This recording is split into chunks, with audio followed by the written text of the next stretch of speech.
Muitos ouvintes da Band News FM vão se lembrar que o nosso querido Ricardo Boechat sempre falava aqui no microfone da Band News que aqui no Brasil não tem essa história de monotonia, né?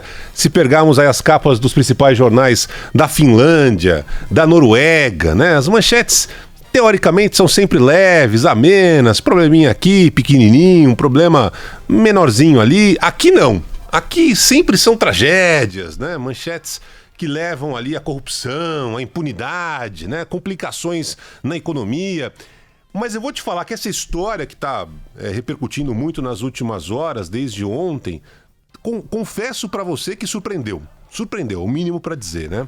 Ontem o Jornal Nacional da Rede Globo trouxe a notícia de que registros feitos na portaria do condomínio Vivendas da Barra, no Rio de Janeiro, mostram que um dos suspeitos do assassinato da vereadora Marielle Franco e do motorista Anderson Gomes, chamado Élcio Queiroz, teria dito ao porteiro que iria para a casa do então deputado Jair Bolsonaro. Nesse mesmo condomínio, além da casa do Bolsonaro, também mora o assassino de Marielle, chamado Rony Lessa, que está preso. Segundo a Globo, o porteiro desse condomínio contou em 2 depoimentos à polícia que momentos antes do assassinato, no mesmo dia 14 de março de 2018, Élcio Queiroz pediu para que o porteiro liberasse ali a entrada na casa número 58, residência do presidente da República Jair Bolsonaro, à época deputado. Segundo o porteiro, em depoimento à Polícia do Rio, foi seu Jair que teria autorizado a entrada. A história já é estranha logo de cara, né? As imagens das câmeras de segurança do condomínio revelam que o motorista, Élcio Queiroz, passa direto, não vai até a casa 58 de Bolsonaro, vai até a casa 66, onde mora o Rony Lessa. E aí o porteiro achou estranho. No depoimento ele disse que ligou novamente para a casa 58, casa do Jair Bolsonaro, e aí de novo, seu Jair atendeu novamente o interfone e teria dito que sabia para onde Élcio estava indo. Essa história, contada pelo porteiro desta forma, não se sustenta, pelo menos até agora, por um motivo claro, simples. O deputado Jair Bolsonaro, à época, nesse dia especificamente, estava em Brasília. Tem registros ali da presença do Bolsonaro no plenário, praticamente no mesmo horário, com minutos de diferença. Então tá ali, 2 votações aconteceram no plenário da Câmara naquele dia. E esse registro é feito manualmente, por meio da digital. Ou seja, não tem como alguém lá assinar o ponto, bater o ponto. Então, a lista de presença, isso não existe. Além disso, nesse mesmo dia, também tem vídeos que mostram que o Bolsonaro, de fato, estava na Câmara dos Deputados em Brasília, nesse dia 14 de março. Ou seja, há aí, logo de cara, uma inconsistência na informação dada pelo depoimento desse porteiro à polícia. E aí o que aconteceu? Desde que a reportagem foi ao ar, o Bolsonaro reagiu. Visivelmente alterado, fez uma transmissão do meio da madrugada ali em Riad, na Arábia Saudita, onde segue agora finalizando a viagem oficial, quase 4 horas da manhã, negou qualquer participação no crime, partiu para o ataque, visivelmente irritado, misturou ali um monte de coisa, né? Falou contra a Rede Globo, atacou o governador do Wilson Witzel, dizendo que o Witzel que divulgou as informações do processo que segue sob sigilo para a Globo. E aí colocou no meio também os filhos dele, o Flávio Bolsonaro, a questão da rachadinha na Assembleia, falou também no Laranjal do PSL, dizendo que queriam incriminá-lo de qualquer jeito. Enfim, misturou alhos com bugalhos, né? E essa mistura tá errada, porque são situações completamente diferentes.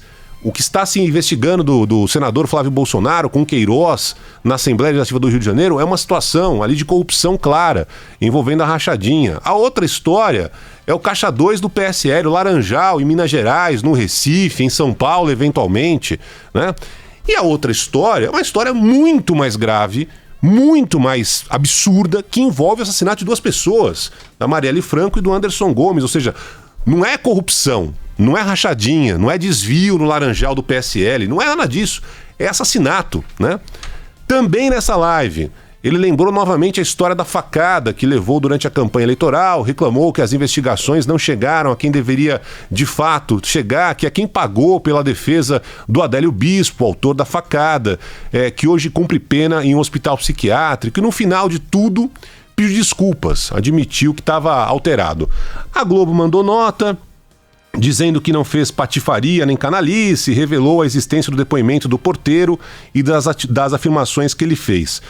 O Witzel também mandou nota, lamentando profundamente a manifestação intempestiva do presidente Bolsonaro. Ressalto que jamais houve qualquer tipo de interferência política nas investigações conduzidas pelo Ministério Público e pela Polícia Civil. Bom, eu, do lado de cá, eu não tô nem aí para essa briga do Bolsonaro com a Globo, com o Witzel, se tem desavença de um com o outro. O que me interessa são os fatos. E quais são os fatos até agora? Que um porteiro do condomínio onde mora o antigamente deputado, hoje presidente da República, Jair Bolsonaro, afirmou em depoimento que Elcio Queiroz pediu autorização para entrar no local para se dirigir até a casa 58, a casa do seu Jair, e que seu Jair teria autorizado 2 vezes, já que o Elcio não passou na casa 58, foi direto para a casa do assassino no Rony Lessa, casa 66. O porteiro precisou, portanto, confirmar novamente a autorização dessa entrada. Isso está no livro lá de entrada e saída do condomínio. Esse detalhe é importante também, está lá no livro. Se de fato isso aconteceu, se não aconteceu, se o porteiro está mentindo, se o porteiro está contando uma história, se esqueceu, tudo está no ar. Esse ponto, logo de cara, foi derrubado porque o deputado Jair Bolsonaro estava em Brasília. Ou seja, essa versão dessa forma não se sustenta. Mas a história acaba aí? Tem que parar de investigar? Claro que não, né?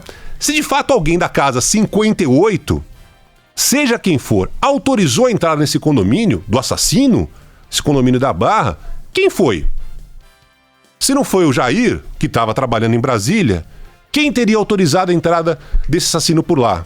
Na casa 58. Quem pegou no interfone e falou, pode liberar, né?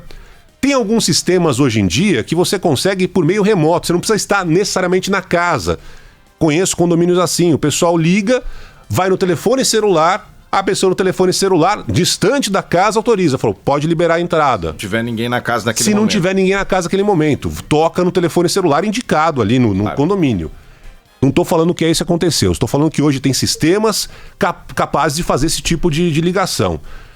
Segundo a reportagem, nesse condomínio, os contatos feitos entre a portaria e a residência, todos foram gravados. A polícia agora está em busca desses áudios. E esses áudios serão definitivos, fundamentais para entender como essa história vai se encaixar.